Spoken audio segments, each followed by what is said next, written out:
dans une nouvelle interview, accordée aux médias nationaux, et qui sera diffusée ce jeudi soir, le président de la République, Abdelmadjid Tebboune, s'est exprimé sur plusieurs dossiers. Il a évoqué, entre autres, les fonds pillés et détournés vers l'étranger.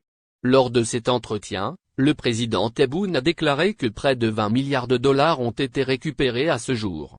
Il a ajouté, à ce propos, il y a de l'argent stocké dans des endroits, peut-être des couloirs ou dans d'autres endroits.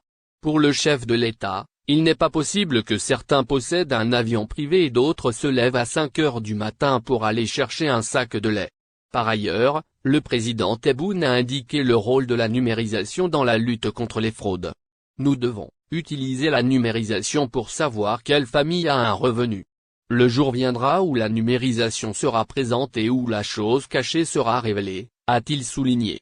Dans le même contexte, le président de la République a affirmé que le pouvoir d'achat du citoyen sera renforcé et que les salaires seront augmentés annuellement. Quant aux relations avec l'Europe, le président de la République a déclaré « Les relations avec l'Europe existent et perdurent. Nos relations avec l'Europe ne se limitent pas au visa, mais plus. »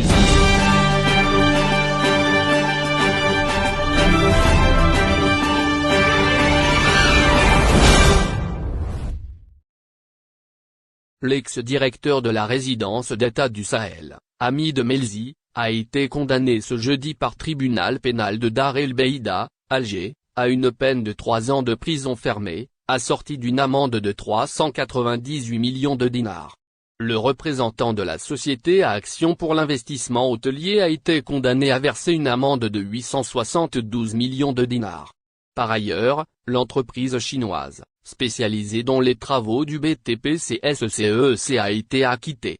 Hamid Melzi est poursuivi pour les chefs d'accusation de blanchiment d'argent, transfert de fonds vers l'étranger et la conclusion de contrats en violation des dispositions législatives et réglementaires en vigueur.